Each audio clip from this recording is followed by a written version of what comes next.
dream destinations, exceptional cruises, polar adventures. Welcome to Beyond the Horizon, the podcast that takes you where the journey truly begins, a production of Area Voyages.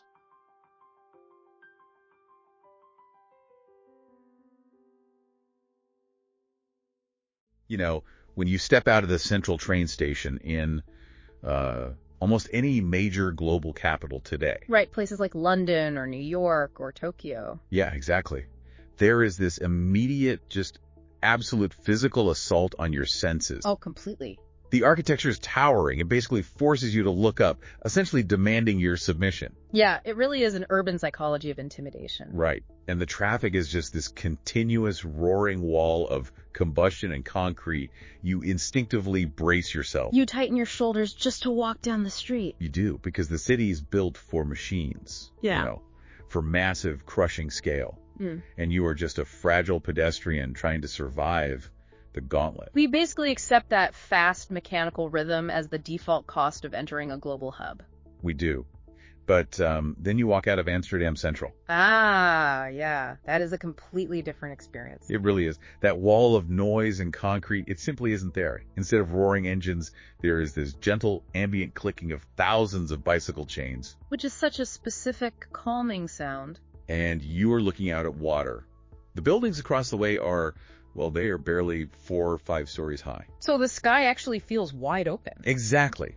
You aren't bracing for impact. You actually find yourself taking a deep breath. Which is rare for a major European capital. Right. And understanding exactly why that is, why this specific city induces such an immediate sense of physical relief, well, that is our mission today. Because today is April 14th, 2026, and we are unpacking something very special. We are. We are pulling all of our insights today from the Ultimate Amsterdam Travel Guide. It is by Yvonne Jr. Blanchette from Area Voyages. Who is a brilliant travel and cruise specialist. Definitely. And he has mapped out not just where to go, but how the city actually functions. Which is crucial if you want to understand it. Right. We're going to crack the code on how to navigate this European linchpin like an insider.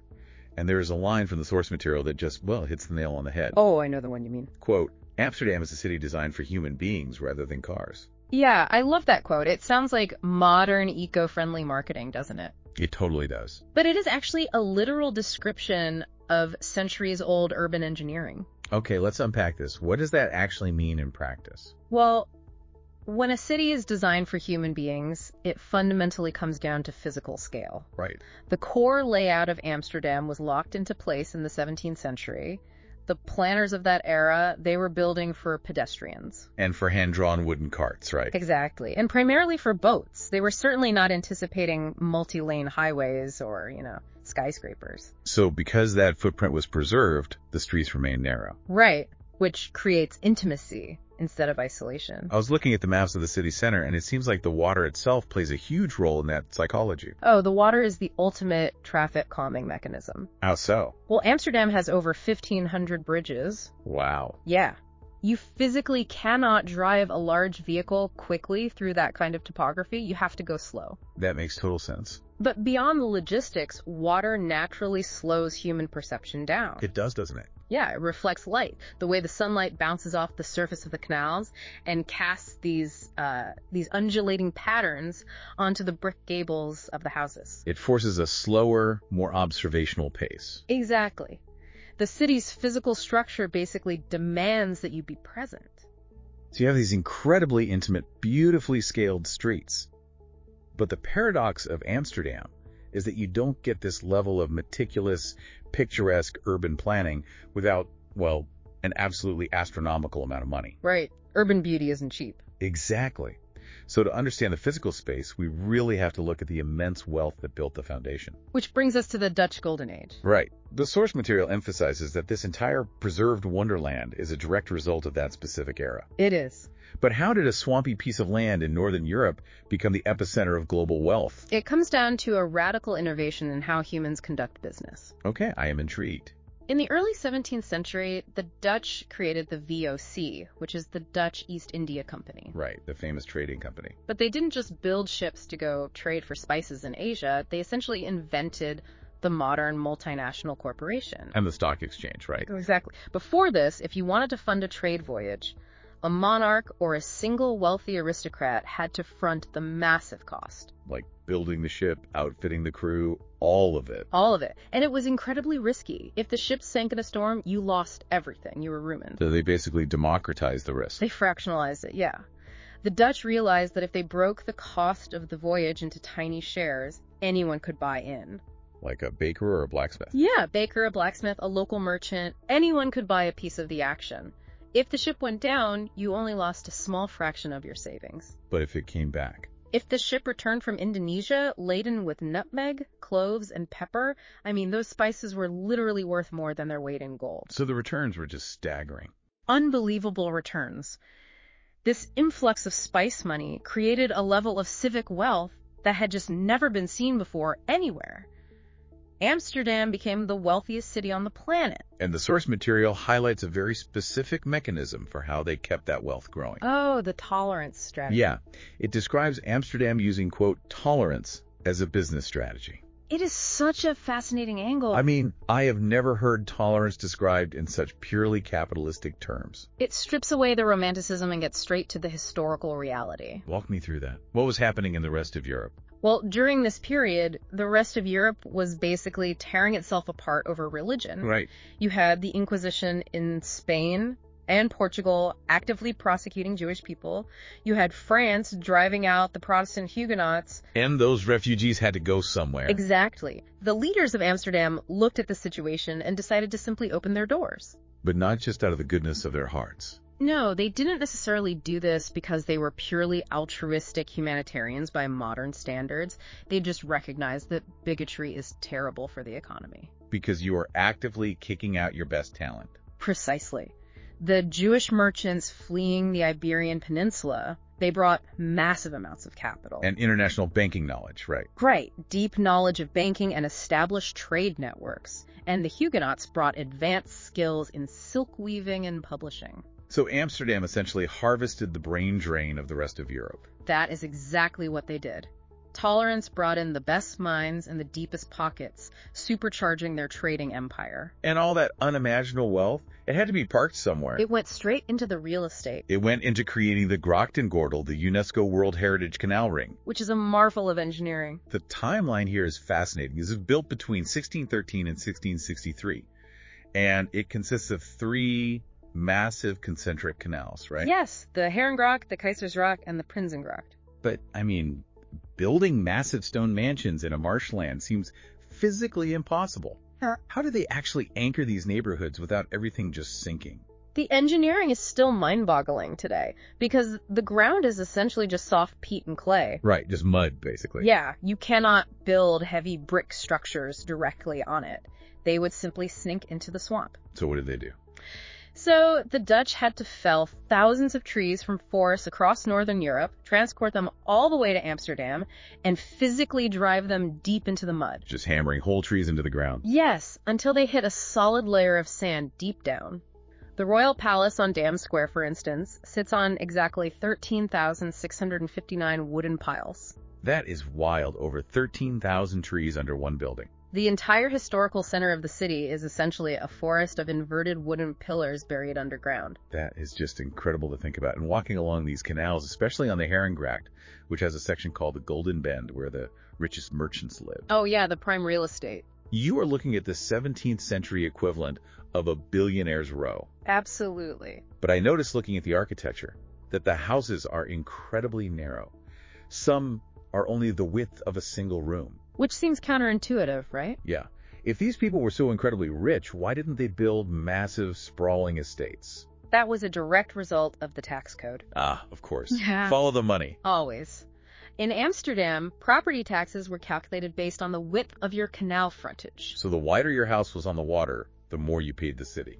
Exactly. So the merchants adapted. They built houses that were exceptionally narrow at the front, but they extended incredibly deep into the plot. Oh, so they hid the size in the back. Yeah, often with these beautiful hidden courtyard gardens in the back that you can't even see from the street. And that leads to the tops of the buildings.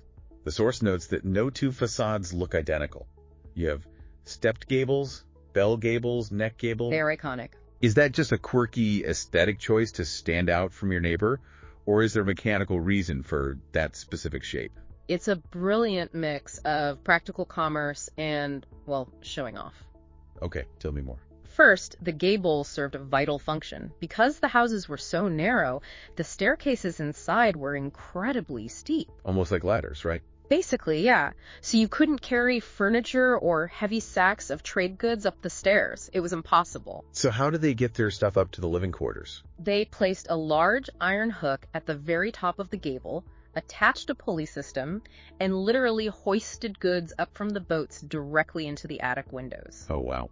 The gable physically hid the slanted roofline behind it, which provided a flat vertical surface for the pulley to work smoothly. So it's essentially a functioning medieval freight elevator hidden behind a decorative brick facade. That is exactly what it is. And once you have that facade, well, it becomes the primary canvas for displaying your wealth. Because you couldn't build wider than your neighbor? Right.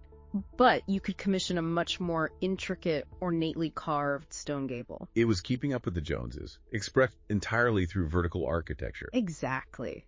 But, the legacy of that Golden Age wealth wasn't just confined to brick and mortar. No, it bought something much more enduring. It bought the time and the patronage required to produce a level of art that is honestly staggering. Which brings us to the museums. Right. The source material outlines what I think is the absolute strongest argument for justifying a trip to Amsterdam on any European itinerary. And this is a massive point in the guide. It describes this, quote, 15-minute cultural miracle. The density of the museum district there is just unmatched globally. Let's think about what it takes in other cities. Yeah. If you want to see the pinnacle of classical art, modern art, and crucial historical artifacts in New York, You are taking multiple subway rides across different boroughs. It takes days. Exactly. In Paris, navigating the Louvre alone takes an entire day. You're exhausted by the end of it. Completely drained. But in Amsterdam, you have an unprecedented concentration of cultural heavyweights located right next to each other on the museum plain. It is literally a single neighborhood block. First, you have the Rijksmuseum. It's this massive neo-Renaissance building designed by Pierre Cuypers, reopened in 2013. It is stunning just from the outside. And it is the definitive vault of Dutch Golden Age painting.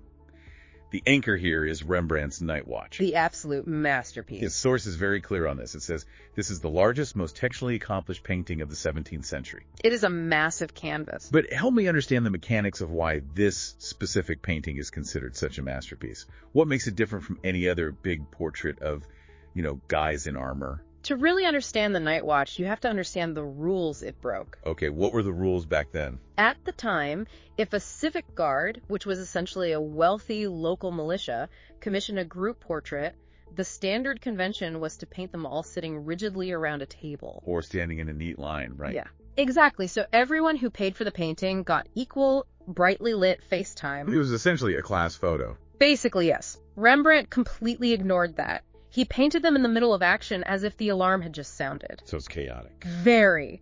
The captain is stepping forward, giving an order. People are loading muskets. A drummer is beating a rhythm. It feels alive. And, crucially, Rembrandt uses a technique called chiaroscuro.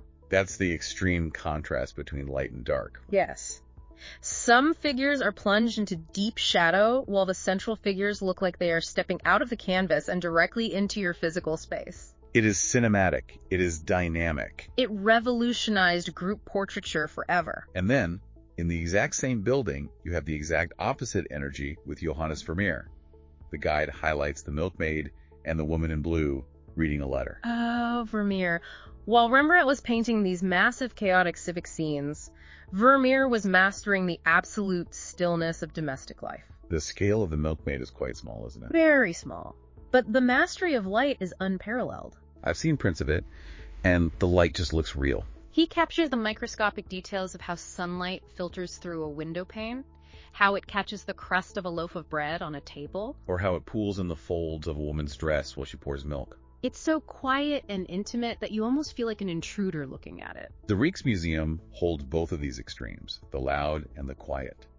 It showcases the absolute zenith of 17th century material culture. And that is just one building. Right, because then you leave that building, walk a few minutes across the grass, and you're standing in the Van Gogh Museum, which holds the world's largest collection of his work. over 200 paintings and 500 drawings. The source emphasizes a brilliant curatorial choice here.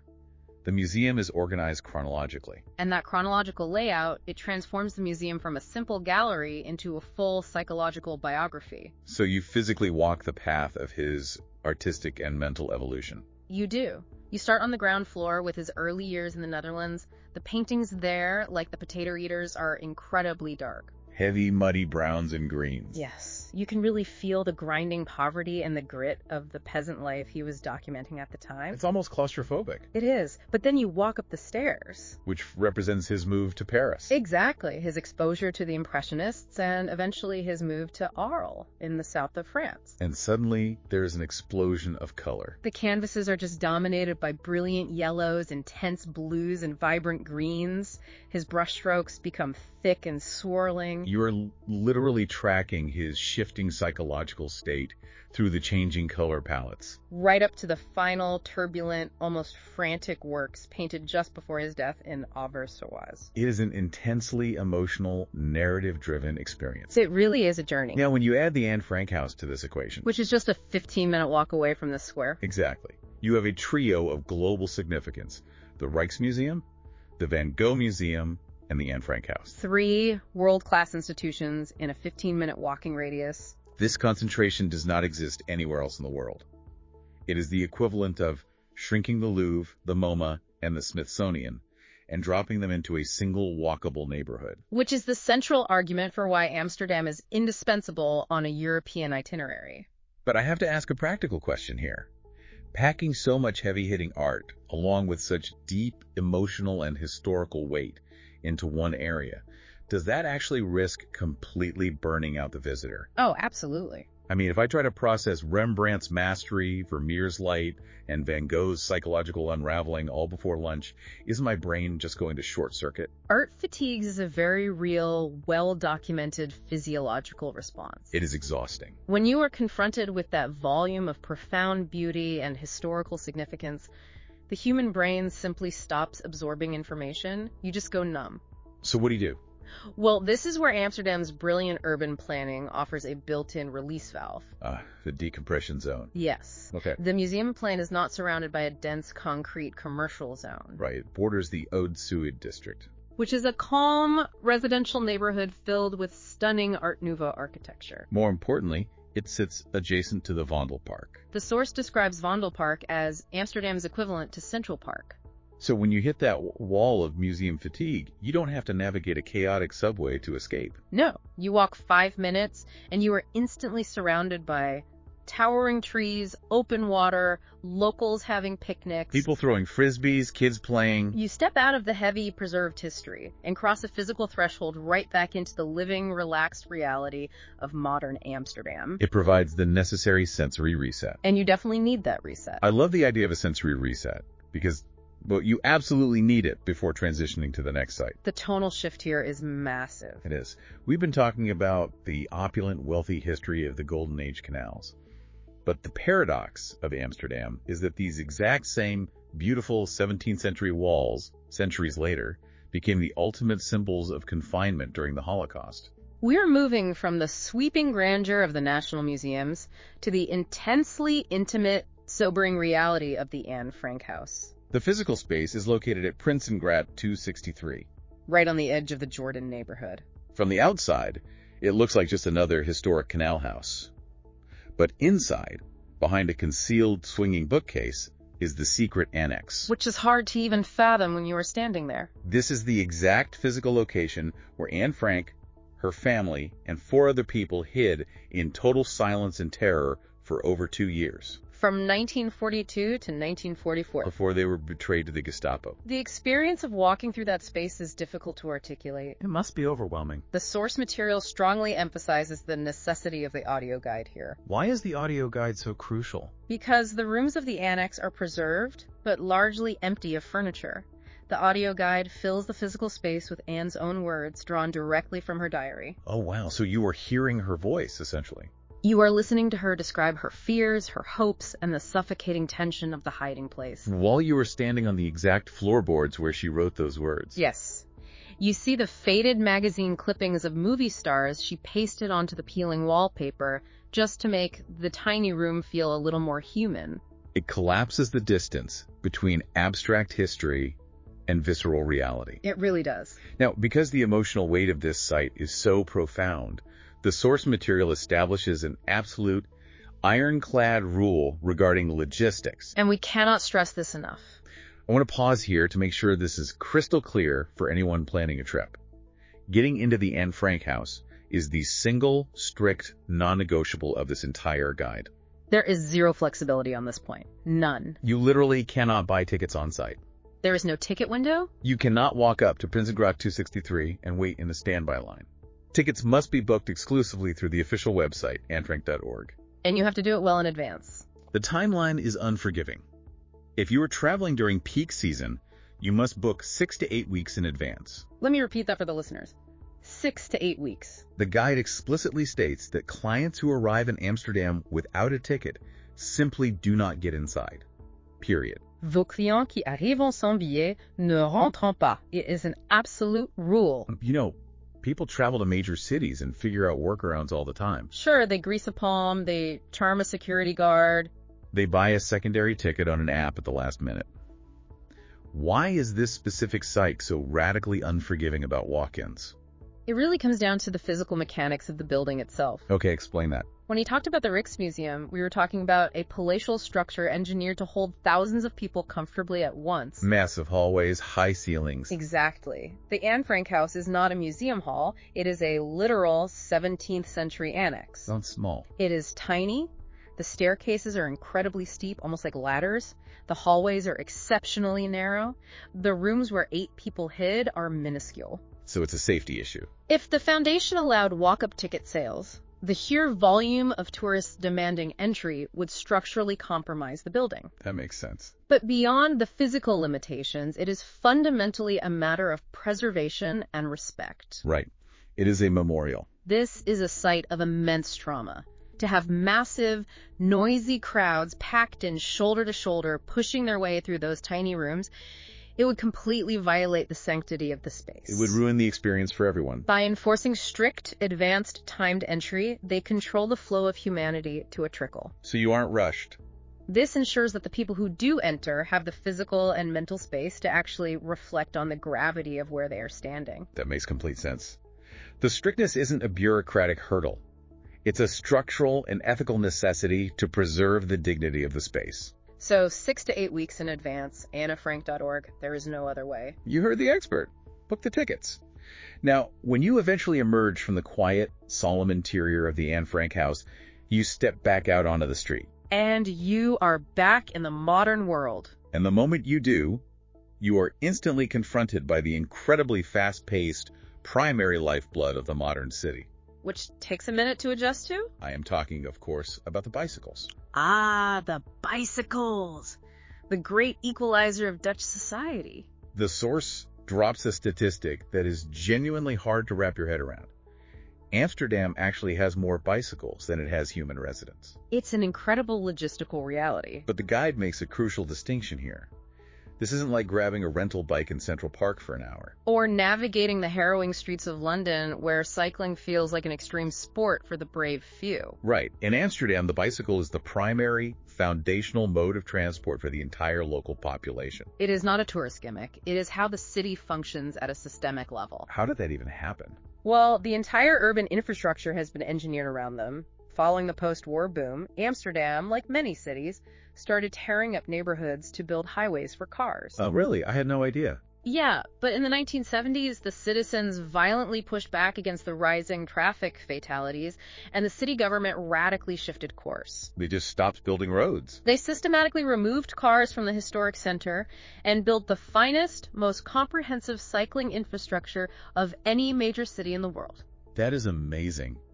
The source notes that if you want the most authentic Amsterdam experience available, you absolutely must rent a bike and join that flow. You really have to. It recommends a 3-hour loop, riding through the Jordaan, down the Prinsengracht, cutting through the Vondelpark, and heading over to De Piep. Riding a bike there isn't a tourist activity. It's how you sync your heartbeat with the rhythm of the city. But, and this is a massive warning derived directly from the source material, Listen closely to this part. if you are going to interact with this infrastructure, whether you are on a bike or just walking near one, you have to understand the rules and engagement. The rules are strict. Listen carefully. Never, ever walk in the red cycle lanes or any lanes marked with bicycle symbols. This cannot be overstated for pedestrian safety. The guide is brutally clear about this. The local cyclists are moving incredibly fast, they are vast in number, and they are entirely unforgiving. They will not coddle you.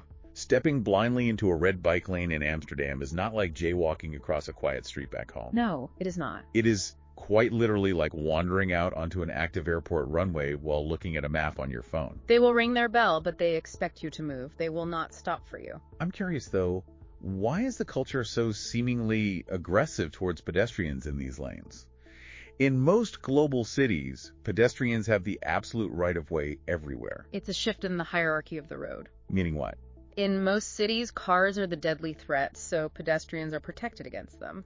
In the center of Amsterdam, cars are largely irrelevant. So the bikes are the cars. The red bicycle lane is essentially a high-speed arterial highway.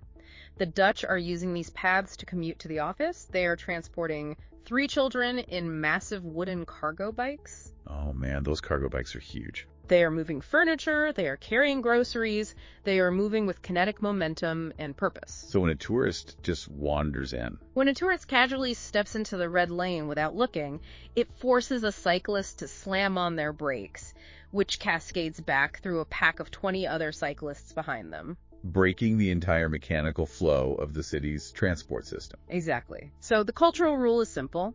Treat the red path exactly as you would treat a busy freeway. Look left, look right, look left again. Do not linger. Do not linger. Okay, assuming you master the art of crossing the street without getting flattened and you've rented your bike, the guide breaks down how you can use this infrastructure to explore some incredibly distinct neighborhoods. It is the best way to see them. Let's start with the Jordan. The source notes that this was originally built in the 17th century as a working class area. It sat just outside the grand, wealthy canal ring. And it was designed to house the artisans, the laborers, and the immigrants who were physically building those billionaire mansions. You can see that history in the layout. How so? The streets in the Jordan are noticeably narrower, the canals are smaller, and the houses lack the massive, ornate gables of the Herengracht. It was dense and utilitarian. But the socioeconomic mechanics of the city have completely flipped that script over the centuries. Oh, completely. Today, the Jordan has transformed into this highly sought-after, picturesque village within the city. It is incredibly trendy now. It is packed with independent art galleries, high-end antique shops, and the Saturday Noordermarkt, which is this fantastic, sprawling organic farmers and flea market. The gentrification of the Jordan is a classic urban story, but it has retained its intimate, labyrinthine character. Because the streets are too narrow for heavy modern commerce. Right? Exactly. It naturally curates small, independent businesses. It is the absolute ideal place to find a quiet cafe, sit by a window with a coffee, and just watch the bicycles glide over the small bridges. That sounds perfect. And if you cycle south from there, past the museum district, you flow into Tepic. The guide notes, this area also has 19th century working class roots, but it has evolved into the city's most energetic, multicultural hub. It is the beating heart of modern Amsterdam. The anchor of this neighborhood is the Albert Cape Market.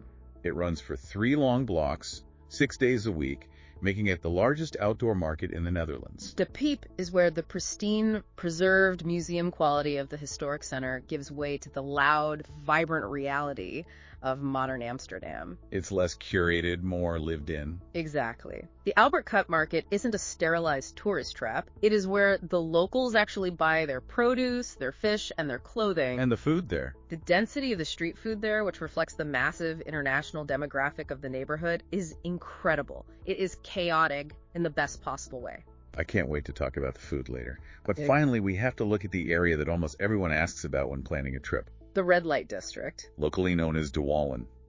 Now, the source points out a historical fact that often gets completely buried by its modern reputation. People are always surprised by this. This is actually the oldest geographical part of the city.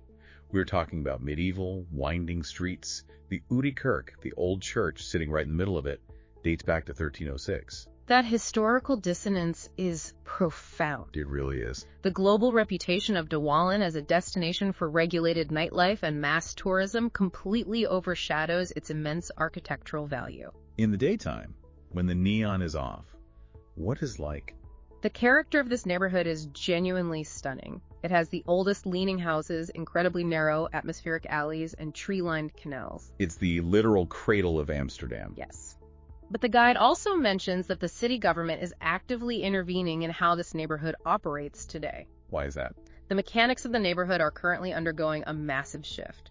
The city government recognized that the sheer volume of mass sex tourism and the resulting nuisance behavior was making the oldest part of their city unlivable for residents. Just got out of hand. It did. So they have instituted strict measures to reclaim it. They have implemented earlier closing times for businesses, banned the consumption of alcohol on the streets, and heavily restricted guided tourist groups from lingering in certain areas. What's the end goal there? The overarching goal is to shift the international focus away from the vice and back toward the profound cultural and historical legacy of Douala. So when is the best time to see it? Exploring it in the quiet hours of the morning is highly recommended. Good to know. So we've covered how to move through the city on bikes and where those bikes can take you.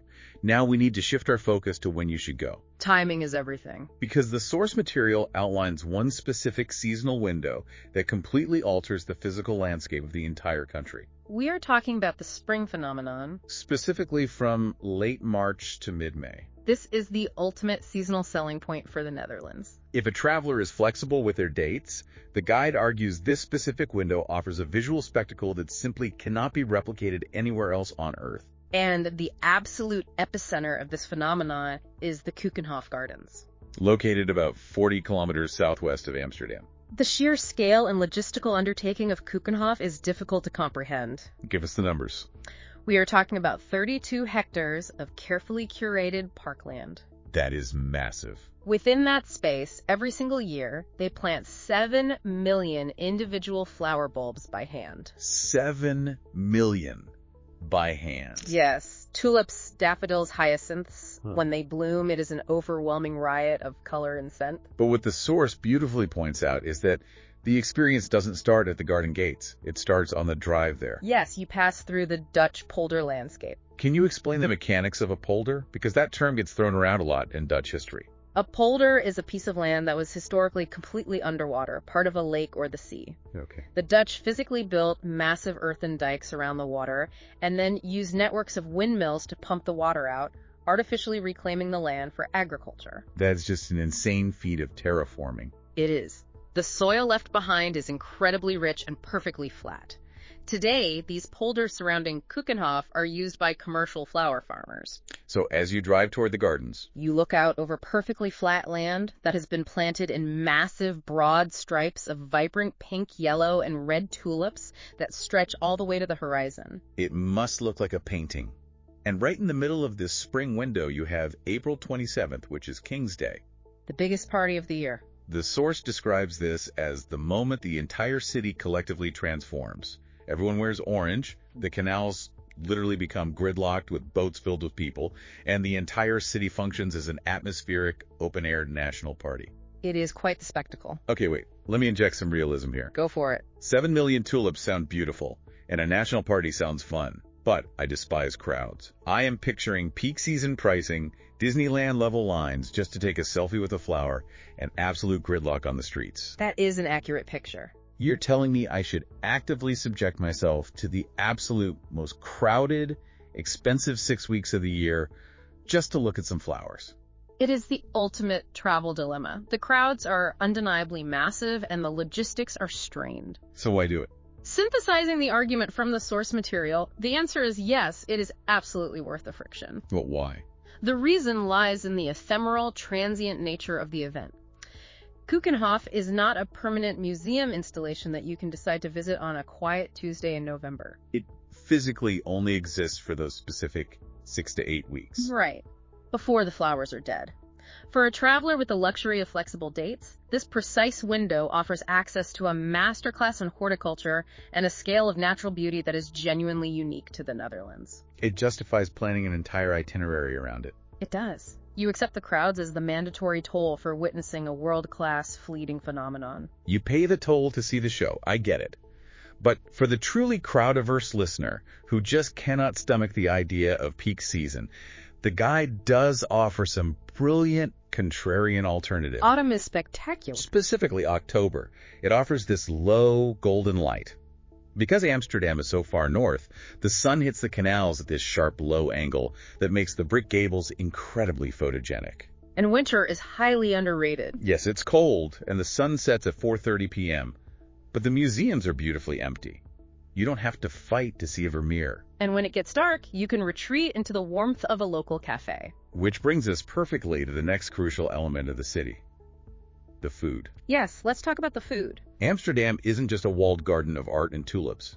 Its entire history of global maritime trade means that it is deeply connected to the rest of the world. And you can map out that global history purely by looking at what is on the plate. The Dutch culinary scene is consistently underestimated globally, isn't it?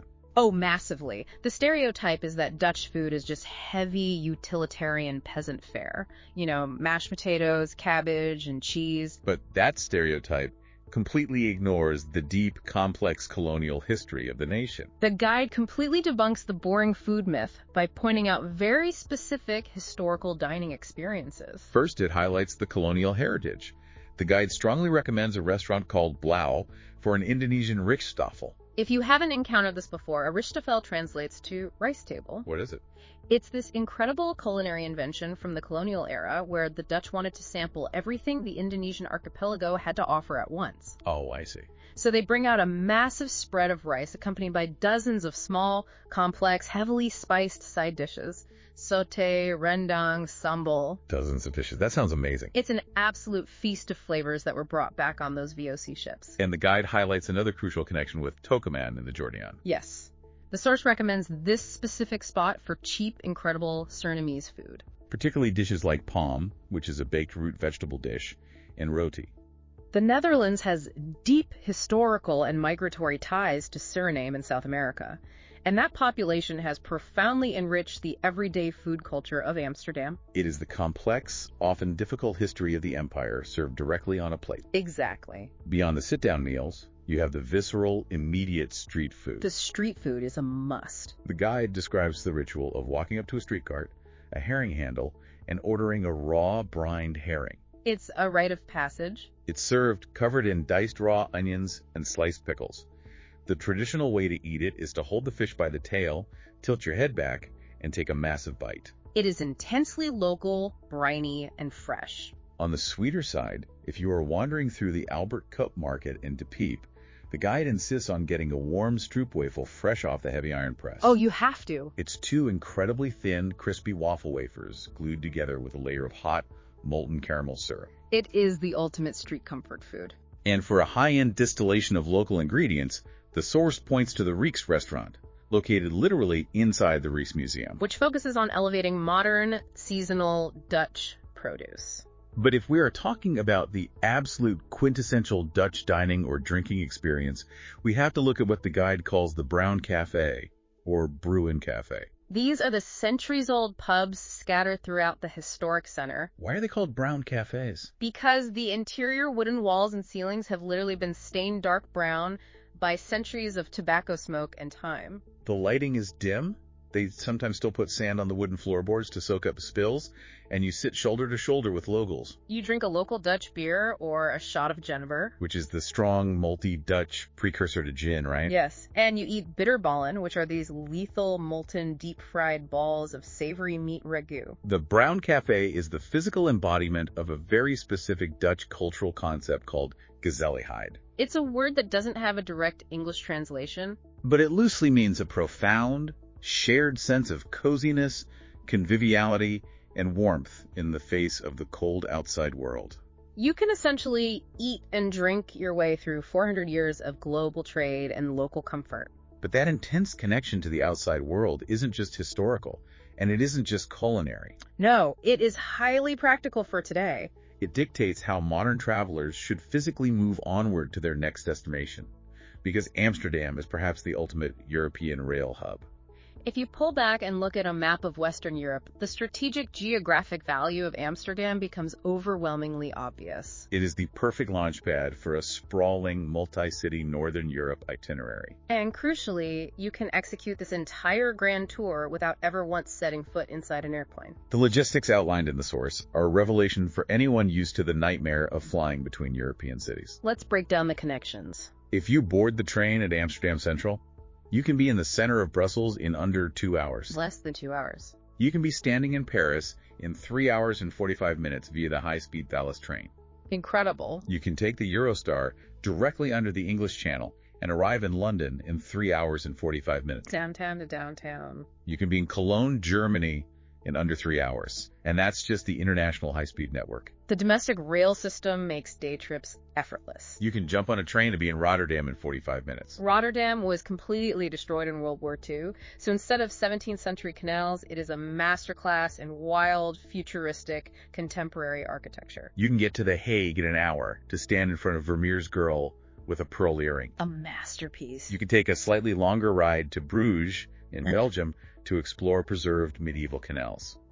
The city of Haarlem, with the incredible Frans Hals Museum, is a mere 15-minute ride away. You can even reach Giethorn, a surreal village with absolutely zero roads, only navigated by boat, in 90 minutes. Understanding this infrastructure completely reframes how a traveler should plan a European trip. It changes the entire paradigm. Amsterdam isn't just a standalone weekend trip that you check off a bucket list.